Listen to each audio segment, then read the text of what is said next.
হাদিস শরীফে যে ইহসানটা কি, আকবিরনানিল ইহসান, যে ইয়া রাসূলুল্লাহ হাবিব আল্লাহ ইহসান সংবাদ দান করেন। ইহসানটা কি? আং তা'বুদাল্লাহ কান্নাকা তারাহু ফাইন লাম তাকুন তারাহু ফাইন্নাহু ইয়ারাক, যে তুমি এমনভাবে বন্দি করো যে তুমি আল্লাহ পাক ওনাকে দেখতেছো দেখে দেখে, আর যদি দেখতে না পারো তাহলে তুমি ধারণা করো যিনি খালিক, যিনি মালিক আল্লাহ, তিনি তোমাকে দেখতেছেন। এই খেয়ালের সাথে করতে হবে। এখন এটা আমভাবে বলে নামাজের মধ্যে হুজুরি, আর নামাজ তো হুজুরিতে পড়তে 24 ঘন্টায় হুজুরির সাথে থাকতে হবে। মুসলমানের আবাদতের বাইরে কোনো আমল আছে? মুসলমান সবটিতে আবাদত। উজু, গোসল, নামাজ, রোজা, খাওয়া দাওয়া, ঘুম সবটিতে আবাদত। তাহলে সর্বস্তরে মুসলমানদেরকে হুজুরি থাকতে হবে। সমস্ত কিছুর মধ্যে আল্লাহ পাক ওনাকে দেখে দেখে অথবা আল্লাহ পাক দেখতেছেন এই ধারণা করে তার আমলগুলি করতে হবে। সমস্ত অবস্থা থেকে অবস্থান করতে হবে যে আল্লাহ পাক দেখতেছেন, অথবা আল্লাহ পাককে সে দেখতেছে। আল্লাহ পাককে তো প্রথম করে দেখবে না। এটা জিকির ফির করলে একটা অবস্থায় পৌঁছলে তখন আল্লাহ পাক ওনাকে দেখে দেখে সে করতে পারবে। প্রাথমিকভাবে হচ্ছে আল্লাহ পাক দেখতেছেন, এই ধারণা করতে হবে। এই ধারণা যদি সে পোষণ করতে না পারে তাহলে সে তো তার জিকির ফিকিরে কোনোদিন বরকত হবে না।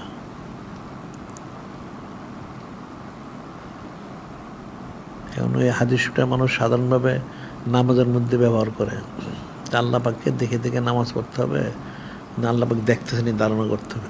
আর এটা 24 ঘন্টা, এটা হলো 24 ঘন্টা। আং তা'বুদাল্লাহ কান্নাকা তারাহু, তুমি আমরা আবাদবন্দি করো যেন আল্লাহ পাক উনি দেখতেছো।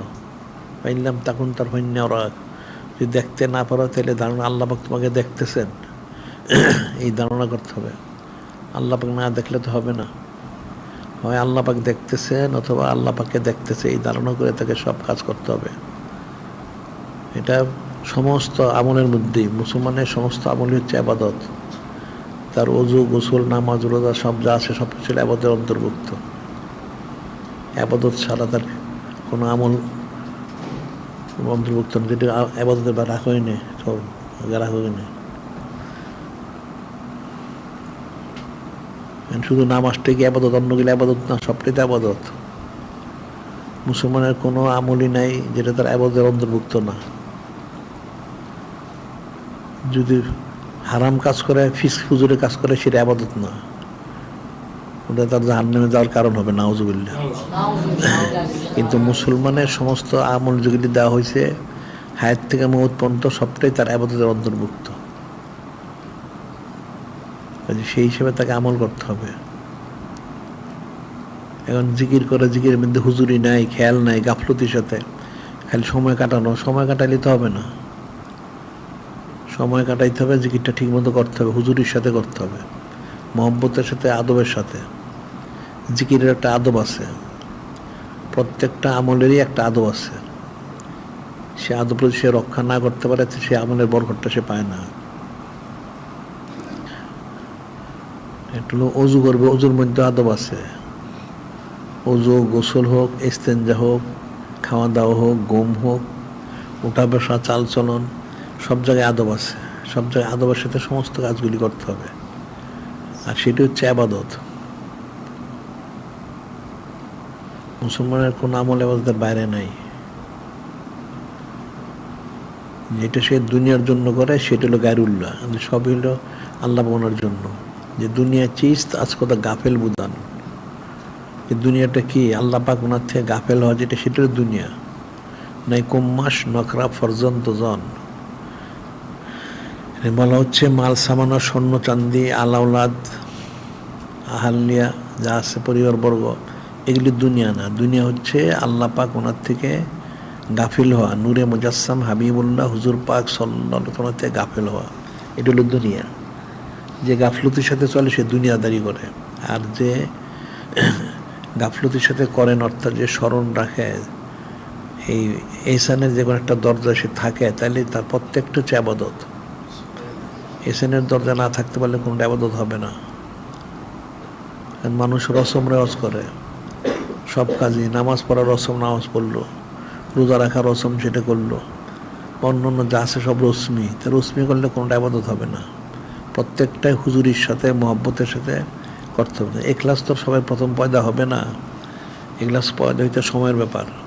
তবে তার সাধ্য সামর্থ্য অনুযায়ী সে মহব্বতের সাথে হুজুরির সাথে যেন করে, খুব ধ্যানে খেয়ালের সাথে, আদবের সাথে, সরবের সাথে যেন করে, আকীদা বিশুদ্ধ রেখে হুসন জন পোষণ করে যদি করে, তখন আস্তে আস্তে সেটা তার জারি হবে, তখন তার আস্তে আস্তে তার এখলাস পয়দা হবে। এইভাবে রসম রাস্ত হবে না। আর বাদ ইশা, বাদ ফজর, দুরূদ শরীফটা সারা জীবন পাঠ করতে হবে, কোনো দিন বাদ দেওয়া যাবে না। দুরূদ শরীফ সবসময় দুরূদ শরীফ পাঠ করতে হবে, এটা মনে রাখতে হবে। তোমাদের সবাই সবক ঠিক আছে? হ্যাঁ, দুরূদ শরীফ পাঠ করো সবাই? হ্যাঁ, পাঠ করো না? পাঠ করো ঠিক মতো? সবাই দুরূদ শরীফ পাঠ করো ঠিক মতো। বাদ ইশা, বাদ ফজর 100 পাঠ করতে হবে। আর পাঁচটা মনোযোগের সাথে করতে হবে। আর ওই জুমার দিন বলা হয়েছে, জুমার দিন এখানে ওই কারিয়ানার যে দর্শ হয় তার আগেই তোমরা এখানে থাকবে, এটা যে তালিমটা দেয় সেই তালিমটা নিবা। আর এখন তো কোরবানি আসতেছে, কোরবানির মাসাইলগুলি জানতে হবে, আর দোয়া দুরূদগুলি শিখতে হবে।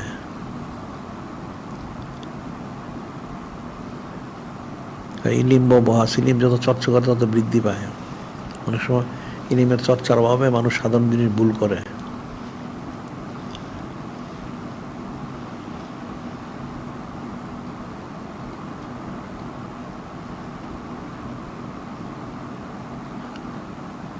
এই যে হাদিস শরীফে বলা হইল, মাং জাউল মৌত ও ইয়াতলুল ইলমা লিউহিব্বুল ইসলাম ফাবাইনা বাইনা নাবিনা দারাজুন ওয়াহিদা ফিল জান্নাহ। মাং জাউল মৌত ও ইয়াতলুল ইলমা, একটা লোক তার ইলিম তলব করার অবস্থায় তার ইন্তেকাল হইল।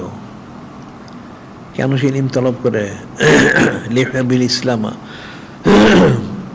দিন ইসলাম জিন্দা করার জন্য, দিন ইসলামের প্রচার প্রসার করার জন্য কেউ ইলিম চর্চা করে। চর্চা করার অবস্থায় তার ইন্তেকাল হইল। বাইনা নবীনা দারাজুন ওয়াহিদা ফিল জান্নাহ, তার মধ্যে একজন নবী আলাইহিস সালামের মধ্যে পার্থক্য হইল, সে নবুয়তের দরজা ছাড়া সমস্ত দরজা সে পাবে। সুবহানাল্লাহ। ইলিমটা একদম সারা জীবন চর্চা করতে হবে, কম হোক বেশি হোক, প্রতিদিন ইলিম চর্চা করতে হবে। প্রতিদিন যেমন জিকির করতে হয়, প্রতিদিন ইলিম চর্চা করতে হবে, সবসময় করতে হবে। একটা লোক যে প্রতিদিন খাদ্য না খায় সে দুর্বল হয়ে যাবে, সে কাজ করতে পারবে না, সে বিছানায় স্যালাইনের রোগী এরপরে মারা যাবে। তাকে প্রতিদিন খেতে হয় জাহেরি খাদ্য। তো জাহেরি খাদ্য না খেলে সে দুর্বল হয়, তাহলে বাতিনি খাদ্য না খেলে তার অন্তরটা দুর্বল হবে, সে গুনার কাজ করে বেশি বেশি। নাউজুবিল্লাহ। যদি তার অন্তরটা ইসলাম প্রাপ্ত হয় তখন সে গুনার থেকে বাঁচতে পারবে, ইমানি কত বৃদ্ধি পেলে। এখন তো মানুষ সব যারা চলে সব এলোমেলো বিপরীত রাস্তায় চলে। সবার জন্য প্রথম ফরজাইন ছিল তার অন্তরটা ইসলাম করা, জিকির ফিকিরটা ঠিক করা, এরপরে বাকি কাজগুলি। এখন মানুষ সব উল্টা কাজ করে, সমস্ত দুনিয়ার কাজ সব শেষ করে, তারপর যদি সময় পাওয়া যায় তাহলে একটু জিকির করে। নাউজুবিল্লাহ। এই জন্য কোনোদিন তারা কামিজ করতে পারে না। আগে তার জিকিরটা করে অন্তর ইসলাম করার বিষয়টাকে ফয়সালা করে তার বাকি কাজটা করা উচিত ছিল। আল্লাহ পাক কোন সেটা বলছেন তো, ফাইজা কুদিয়াতি সলাতু ফান্তাশিরু ফিল আরদ ওয়াবতাগু মিন ফাদলিল্লাহ ওয়াজকুরুল্লাহ কাসীরান লাআল্লাকুম তুফলিহুন। আল্লাহ পাক ইরশাদ করেন, ফাইজা কুদিয়াতি সলাতু, তোমাদের সলাত অর্থাৎ ওজিফা জিকির ফিকির সব শেষ হয়ে গেলে, ফান্তাশিরু ফিল আরদ, এরপরে তোমরা জমিনে ছড়ায় পড়া হালাল কামাইয়ের জন্য। ওয়াবতাগু মিন ফাদলিল্লাহ, তখন রিজিক তালাশ করো। তবে রিজিক তালাশ করতে যে আল্লাহ পাকে ভুলে যেও না। ওয়াজকুরুল্লাহ কাসীরান লাআল্লাকুম তুফলিহুন, তোমরা হালাল কামাই করতে যেও, আল্লাহ পাক ওনাকে বেশি বেশি স্মরণ করো, জিকিরটা ঠিক রেখো, তাইলে অবশ্যই তোমরা কামিয়াবি করবে। আল্লাহ বলে দিয়েছেন, এখানে তরতিব শিক্ষা দিয়েছেন। আগে মানুষের ওজিফা জিকির ফিকির যা আছে এগুলি সব ঠিকঠাক করে এরপরে তার হালাল কামাইয়ের জন্য বের হইতে হবে। এটা যদি একটা লোকের দুনিয়া জিন্দিগিতে বলা হয় সকালবেলা ওজিফা জিকির ফিকির করে বের হতে হবে, এটা একটা অর্থ। আর একটা অর্থ হলো যে মানুষের সর্বপ্রথম একটা সন্তান জন্মগ্রহণ করলে আগে থেকে এলমে তাসুর যে এই তালিমটাকে বেশি দিতে হবে। এখন মানুষ উল্টা তালিম নেয়, এখন এলমে তাসুর তো ধারে কাছেও যায় না। হয়তো পড়াশোনা করলো, যে কেউ দিনই পড়াশোনাও করে, মাদ্রাসা পড়া শেষ করে, দুনিয়াবি পড়াশোনা শেষ করে একটা অবস্থা গেলে এরপরে সে মনে করে এখন বায়াত হওয়া দরকার, জিকির ফিকির করা দরকার। এটা মনে করে একটা অতিরিক্ত কাজ, নাউজুবিল্লাহ। এই জন্য জীবনের কোনো ফায়দা লাভ করতে পারে না। এটা ছিল প্রথম ফরজ, অন্তরটাকে ইসলাহ করা ছিল প্রথম ফরজ। এরপরে বাকি কাজ করবে। মানে যে সে সারা জীবন নামাজ পড়লো, তার অন্তর ইসলাহ করলো না, একটা কবুল হয় নাই, সব বৃথা। যখন সে ইখলাস অর্জন করবে তখন আমল করলে আমলগুলি কবুল হবে, এছাড়া তার কোনো আমল কবুল হবে না, তার জীবনটা বৃথা। সে তো মনে করতেছে অনেক মুসল্লি, সে নেককার পরেজগার, অনেক দিনদার, নামাজ কালাম পরে মুখ করে তুমুক করে অনেক নেক কাজ করে, একটাও কবুল হয় না, নাউজুবিল্লাহ। কারণ কবুল হওয়ার জন্য শর্তটা হচ্ছে ইখলাস। আল্লাহ ওমা উমিরু ইল্লা লিয়াবুদুল্লাহ মুখলিসিনা লাহুদ্দিন, আল্লাহ বলছেন স্পষ্ট, আমি আদেশ করেছি কিসের জন্য? আমি আদেশ করেছি তোমাদের ইখলাসের সাথে বন্দী করার জন্য। হাদিস হচ্ছে ইন্নাল্লাহ লা ইয়াকবালু মিনাল আমল, ইন্নাল্লাহ লা ইয়াকবালু মিনাল আমল ইল্লা মা কানা লাহু খালিসান আবতাগি ওয়াজহুহু। আল্লাহ হাদিসে বলা হচ্ছে আল্লাহ কোনো আমল কবুল করেন না। ইন্নাল্লাহ লা ইয়াকবালু মিনাল ইল্লা মা কানা লাহু খালিসান, ওই আমল ছাড়া যে আমলটা একমাত্র আল্লাহ পাকের রাজামন্দি সন্তুষ্টি পাওয়ার হাসিল উদ্দেশ্যে খালেজভাবে করা হয়, সেটাই কবুল করেন, অন্যদের কোনো আমল কবুল করেন না, নাউজুবিল্লাহ। কারণ সে তো ইখলাস অর্জন করেই নাই, তো কবুল হবে কোত্থেকে? সে দুনিয়া সব কাজ শেষ করে, মনে করে একটা অবস্থা গেল, এখন বয়স 40, 50, 60 হয়ে গেছে, এখন মরার সময় হয়ে গেছে, এখন একটু জিকির আজকার করে যদি মরতে পারে আর কি, তাহলে সে ফায়দা লাভ করবে কোত্থেকে? দুনিয়ার পড়াশোনা শেষ করলো, এখন মনে করে একটু জিকির আজকার করি, জীবনে ফায়দা লাভ করতে পারবে না। তার জীবনে কোনো আমল কবুলই হয় না, তো কী করে ফায়দা লাভ করবে? সেটা তা সবই বুঝে নেয়। তার তো উল্টা করা উচিত ছিল আগে। তো মানুষের কিন্তু দিনী তালিমের যে বিষয়টা, এটা মানুষ এই জিনিসটি বুঝতে পারে না। হযরত সাহাবায়ে কিরাম রাদিয়াল্লাহু তাআলা আনহুম, ওনারা নূরে মুজাসসাম হাবিবুল্লাহ হুজুর পাক সাল্লাল্লাহু আলাইহি ওয়াসাল্লাম সৌদাচার করার সাথে ইসলাম প্রাপ্ত হয়ে গেছে। এখন ইসলাম প্রাপ্ত হওয়ার পরে ওনার সব কাজগুলি করছে, ওনাদের সব কাজগুলি কবুল হয়েছে। মানুষের জিনিসটা বুঝে নেয় যে আগে যে ইসলাম প্রাপ্ত হইতে তার বাকি কাজটা করতে হয়। তারা মনে করে অনেক কিছু করলো, যারা দিনই পড়াশোনা করে মাদ্রাসায় পড়লো, ফারেক হইলো, আবার যারা দুনিয়ায় পড়াশোনা করে সব ফারেক হয়ে একটা চাকরি ব্যবসা শুরু করে, এরপরে মনে করে যে একটু জিকির ফিকির করে, এরপরে ঘর সংসার, বিবাহ শাদী, তার জিন্দিগিটি বরবাদ, নাউজুবিল্লাহ। যে বিষয়টা তো ফিকির করতে হবে। মাদ্রাসায় পড়লে বাস পরে ইলমে তাসাব চর্চা করলে সে আলেম হবে না, সে ওলামায়ে সু হয়, হারাম কাজ করে সারাদিন, নাউজুবিল্লাহ। বিষয়টা তো কঠিন বিষয়। অন্তর ইস্তাগফার হচ্ছে প্রথম ফরজে আইন, এরপরে বাকি কাজ। এখন মানুষ মনে করে ইলমে তাসাবটা একটা অতিরিক্ত একটা আমল, নাউজুবিল্লাহ। ইলমে তাসাব হচ্ছে প্রথম আমল, এরপরে বাকি আমল। ইখলাস ছাড়া কোনো বন্দী কবুল হয় না। এটা মানুষ বুঝুক অথবা না বুঝুক, এটাই মূল ফয়সালা।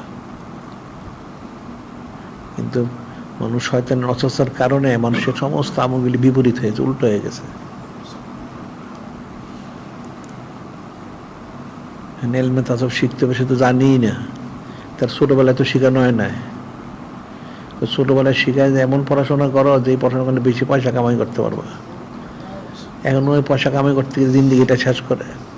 এখন যদি তার কোনো দিন বুঝ পয়দা হয়, কোনো ভালো লোকের সোবতে পৌঁছে কোনো দিন, তাইলে যদি মনে করে হ্যাঁ বায়াত হওয়ার দরকার, তখন বায়াত হবে, বায়াত হয়ে তারপর যদি জিকির ফিকির করে। সারা দুনিয়ার ইতিহাসটা এরকমই দেখা যায়।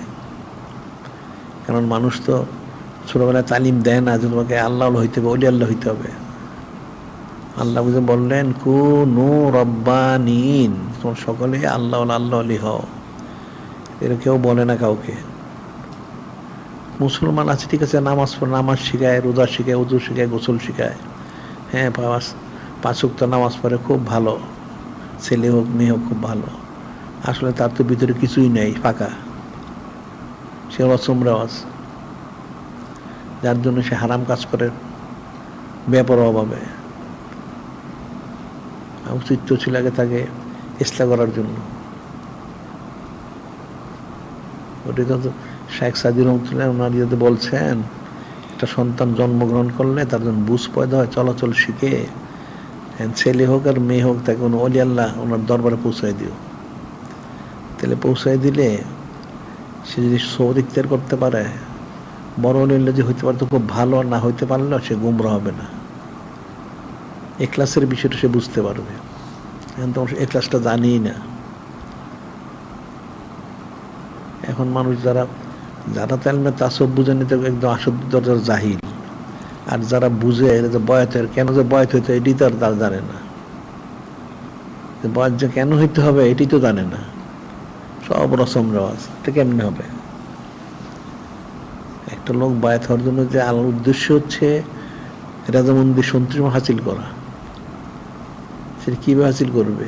এখলাস ছাড়া তো হাসিল হবে না, এখলাসের সাথে করতে হবে।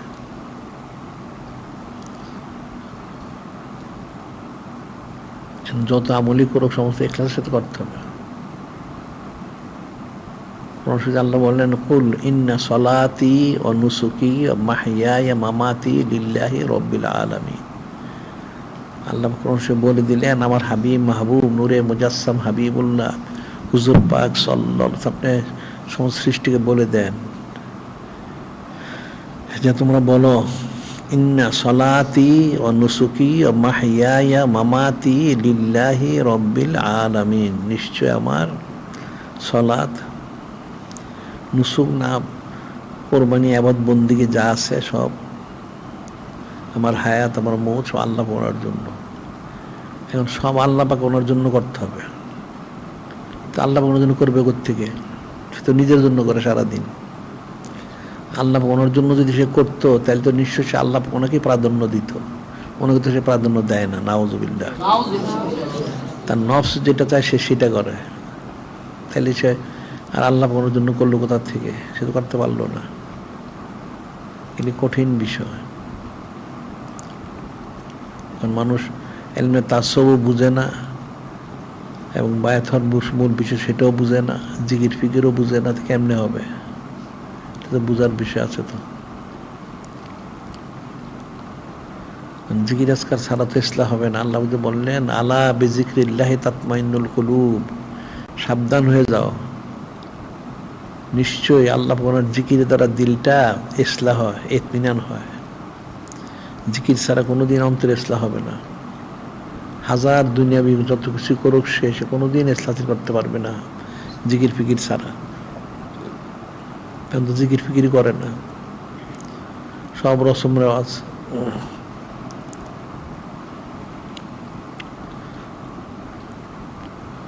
অনেক লোক আছে বছর বছর পার হয়, 10 বছর 20 বছর, মনে জীবনে একদিনও জিকির করে না, নাউজুবিল্লাহ। যদি সবক নিয়েও থাকে কখনো, সবক কোথায় সে কোথায় খবর নাই, তার জিকির ফিকিরও নাই, তাই সে বুঝবে কোত্থেকে? তার তো হেদায়েতের পথে থাকাটাই কঠিন। যারা দুরূদ পাঠ না করে ঠিক মতো, সবকগুলি না করে, এটা তো হেদায়েতের উপরে থাকাটাই কঠিন। শয়তান তো যে কোনো সময় দোকাতে তাকে বিভ্রান্ত করবে। শয়তানের কাজই তো হলো মানুষকে বিভ্রান্ত করা। আর শয়তান থেকে বাঁচতে হলে মূল আমল হচ্ছে জিকির করা। জিকির সারা শয়তান থেকে সে বাঁচতে পারবে না। এটা কোরআন শরীফ আছে, হাদিস শরীফ আছে। আমরা তো অনেকবার বলেছি এবং বলি সবসময়। হাদিসে বলা হচ্ছে, আর শাইতানু জাসিমুন আলা কলবি আদম, ওই যে জাকার আল্লাহ খনাসা গাফালা ওয়াসওয়াসা। শয়তান আদম সন্তানের কল্পের মধ্যে বসে থাকে। যখন সে জিকির করে শয়তানটা পালায় যায়, যখন সে গাফেলে শয়তানটা ওয়াসওয়াসা দেয়। তো এখন তার তো জিকির সে জারি করতে পারে না। তাহলে যদি সে 1 ঘন্টা জিকির যদি করে ঠিক মতো, 1 ঘন্টা নয় শয়তানটা সরে থাকলো, 30 ঘন্টা তো তার সাথে থাকে। যে যার সোবতে থাকে সে তো তার তাসিরটাই পড়ে, আর সোবত মুতাসসিরা। সে 1 ঘন্টা জিকির করে 30 ঘন্টা শয়তানের সোবতে থাকে, নাউজুবিল্লাহ। তো সে কি করে ইস্তাসির করবে? সে তো ইস্তাসির করতে পারবে না। আবার কোরআন আল্লাহ বলে দিলেন স্পষ্ট, মাইয়াশুন জিকির রহমান নুকাল্লা শাইতানান ফাওয়া করিন ওয়াইন্নাহুম লা ইয়াসুদ্দুন সাবিল ওয়া ইয়াহসাবুনা আন্নাহুম মুহতাদুন। আল্লাহ কোন স্পষ্ট বলে দিলেন, তোমরা জেনে রাখো যারা আল্লাহ কোন জিকির থেকে গাফেল হয় তাদের জন্য শয়তান তার একটা নির্দিষ্ট হয়, ওইটা শয়তানটা তার বন্ধু হয়ে যায়, নাউজুবিল্লাহ। শয়তান বন্ধু হয়ে তাকে ন্যাক কাজ থেকে ফিরিয়ে রাখে, আর সে মনে করে সে হেদায়েত প্রাপ্ত, নাউজুবিল্লাহ। জিকির ফিকির ছাড়া শয়তান থেকে বাঁচতে পারবে না। সারা জীবন যত বন্দেগী করুক, যত ইলিম চর্চা করুক, কোনোদিন শয়তান থেকে সে বাঁচতে পারবে না যতক্ষণ সে জিকির করে অন্তর ইসলাম না করবে। অন্তরটা ইসলাম হয়ে গেলে তখন সে শয়তান থেকে বাঁচতে পারবে, এছাড়া কোনো ব্যবস্থা নাই।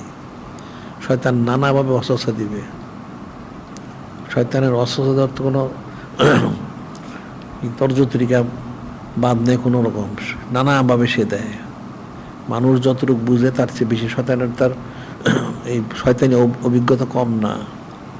সে 6 লক্ষ বছরের বন্দি করেছে। আবার সমস্ত ফেরেশতার জন্য সে মুআল্লিম, তালিম দিত, সে শিক্ষক। এরপর সে গোমরা হইল, গোমরায় কোটি কোটি লোকরে সে গোমরা করলো নানান সুতানাতাদের ধোঁকা দিয়ে।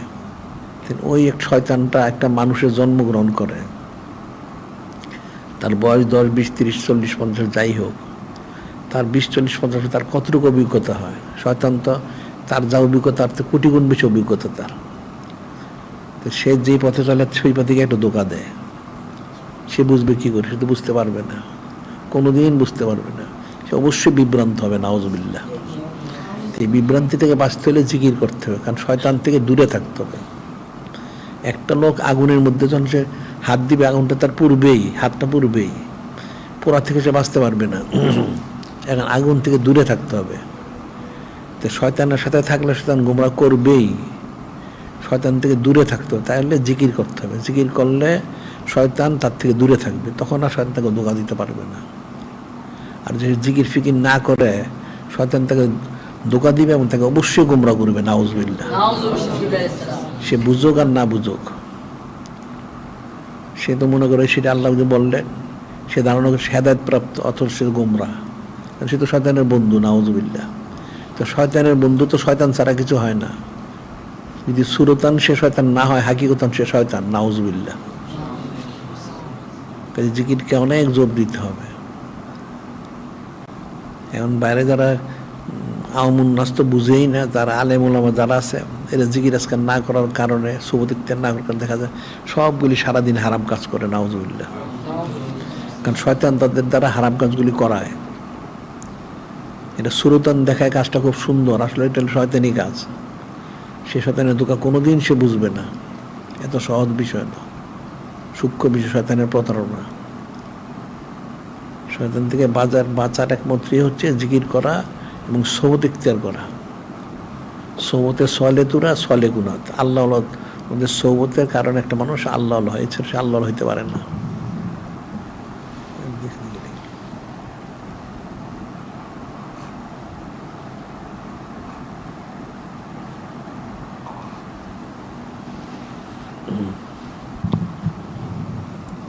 জিকির ফিকির করতে হবে বেশি বেশি, অন্য কোনো কিছু করলে ফায়দা লাভ করতে পারবে না। তুমি দুরূদ শরীফ পাঠ করার তো তুমি কি করো? মাদ্রাসায় ভর্তি হয়েছ? কিসে পড়ো? হেফজখানা পড়তে জিকির করো না কেন? হ্যাঁ, দুরূদ শরীফ পাঠ করো না? হেফজখানার সবাই তারা, হেফজখানার যারা শিক্ষক কারা, তাদের অজিফার বই নিচ্ছে তারা। আমি বলছিলাম তাদের অজিফার বই দেখানোর জন্য, কালকে বলবা হেফজখানা যারা শিক্ষক তাদের অজিফার বই দেখাইতে আমাকে।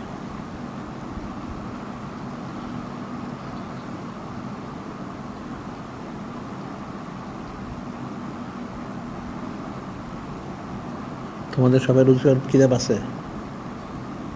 আছে কিতাব, রুজিফার কিতাব আছে তোমাদের?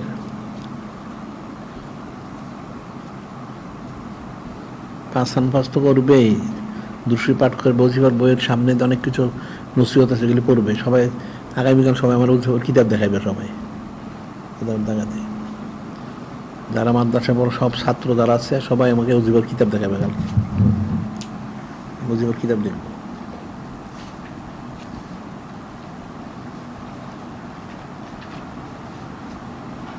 রসমরাজ খালি পড়লে তো হবে না কি?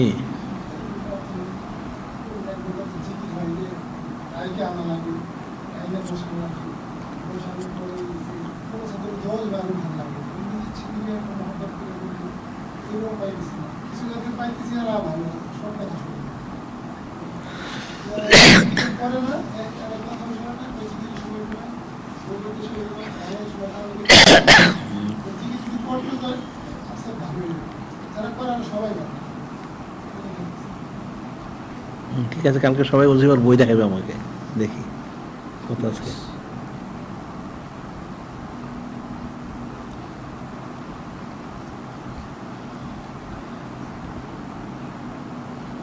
এখন নিজের ভালো যদি নিজে না বুঝে তাহলে তোর করার কিছু নাই।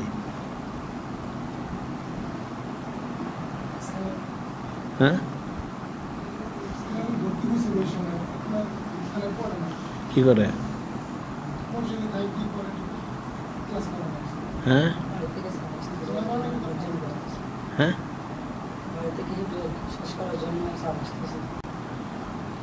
কোথায় হেফজ শেষ করবো তুমি? তোমাদের না বলে শেষ করবো কেমনে? কেমনে শেষ হবে? হ্যাঁ,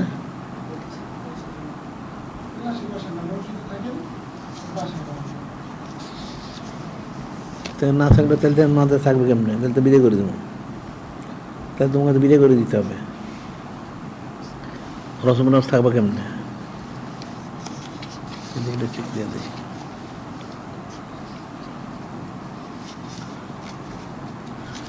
আরে যে ফাঁকি দেয় তার নিজে সে ক্ষতিগ্রস্ত হয়, তার অন্য আর তো কিছু হবে না। যে ফাঁকি দিল সে নিজেকে ধোঁকা দিল।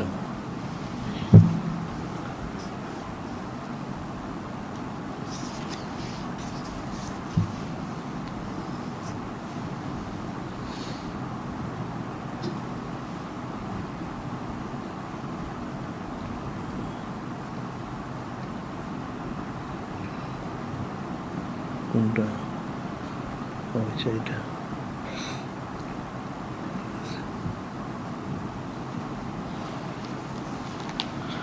কালকে সকাল যখন কিতাব দেখাবে, সুতা মাথা দিয়ে ধোকা দিয়ে কাজ চলবে? ধোকা দিতে নিজের সে ক্ষতি করলো। যে ধোকা দেয় সে তো নিজেকে ধোকা দেয়। কোন সংস্থান ইউখাদিউনা আল্লাহ আল্লাযিনা আমানু ওয়া মা ইয়াখদুনা ইল্লা আনফুসাহুম ওয়া মা ইয়াশউরুন। ইউখাদিউনা আল্লাহ আল্লাযিনা আমানু, যারা আল্লাহ পাক ঈমানদের ধোঁকা দিতে সে নিজেই ধোঁকা দেয়, সে নিজেই বুঝে না কাজ করবে কেমনে। আর জিকিরের সময় ডাকতে হবে কেন? নিজের স্বেচ্ছায় জিকির করতে হবে, পড়াশোনা স্বেচ্ছায় করতে হবে, এইভাবে তো বরকত হবে না। জিকিরে তাহলে তোমরা আদব রক্ষা করলো কোত্থেকে? আদব তো রক্ষা হইল না। আকীদা শুদ্ধ নয়, তাহলে হুসন জন নাই, তো জিকিরে বরকত হবে কোত্থেকে? জিকিরের সময় তো মহব্বতের সাথে জিকিরে বসতে হবে, করতে হবে, তখন সে বরকত হবে। দুনিয়াটা যতই চাকচিক্যময় মনে হয়, চাকচিক্য মনে হয় না, এরকম না, মনে রাখবা। এখন তোমরা মাত্র জীবন শুরু, বুঝো নাই, দিন দিন দেখবা কঠিন দুনিয়া অনেক। দুনিয়া মানুষকে সারাদিন ধোঁকা দেয়। ইবলিস তো ধোঁকা দেয়, দুনিয়া ধোঁকা দেয়, মানুষ বিভ্রান্ত হয়ে যায়। আর ঈমান আমল নিয়ে তার সমস্যা সৃষ্টি হয়। আর শেষ ফসলে তার ইন্তেকাল। ঈমানের সাথে সে ইন্তেকাল করতে না পারে, তার জিন্দগিটাই বরবাদ। কাফেরদের জন্য পরকাল নাই, দুনিয়ায় শেষ হয়ে তাদের আযাব জাহান্নাম। আর ঈমানদারদের জন্য দুনিয়াটা না, ঈমানদারদের জন্য পরকালটা আছে। কাজে সেটা চিন্তা ফিকির করতে হবে। ক্ষণস্থায়ী জিন্দগির জন্য স্থায়ী জিন্দগিটা নষ্ট করা ঠিক হবে না। আল্লাহ বলছেন বাল তুসিরুনাল হায়াতুদ দুনিয়া ওয়াল আখিরাতু খায়রুন ওয়া আবকা। তোমরা দুনিয়াবী জিন্দেগিকে প্রাধান্য দাও, পরকাল ইস্তে উত্তম, এটা মনে রাখতে হবে। এখন সমস্যা হয়েছে সমস্ত মানুষ যারা বাইরে চলাচল করে সারাদিন তো মানুষ দুনিয়া করে, দিনদারি তো কেউ করে না। দিনদার তো নাই, দিনদারি নাই, অন্তরের মধ্যে নাই, বাহ্যিক আবরণের মধ্যে নাই, কোনো জায়গায় নাই। তো দিনদারি হবে কোত্থেকে? সারাদিন হারাম কাজ করে মানুষ, ব্যয় বেপর্দা, ছবি, এই সমস্ত হারাম কাজে মশগুল থাকে। আবার সারাদিন যত আলাপ আলোচনা করে সব গারুল্লাহ, কোনো দুনিয়াবী আলোচনা ছাড়া কোনো আলোচনা নাই, দিনই কোনো আলোচনা নাই। একসাথে বসলে যে দিনই একটা আলোচনা করবে, এটা তো নূরে মুজাসসাম হাবিবুল্লাহ হুজুর পাক সাল্লাল্লাহু আলাইহি ওনার আলোচনা মহরগুলি করা উচিত ছিল, বা এই যেসব বিষয়গুলি মুসলমানের প্রয়োজন সেইগুলি আলোচনা দরকার, সেগুলি তো কোনো আলোচনা কেউ করে না। সমস্ত এলেমুল আলোচনা, কুফরি শিরকি।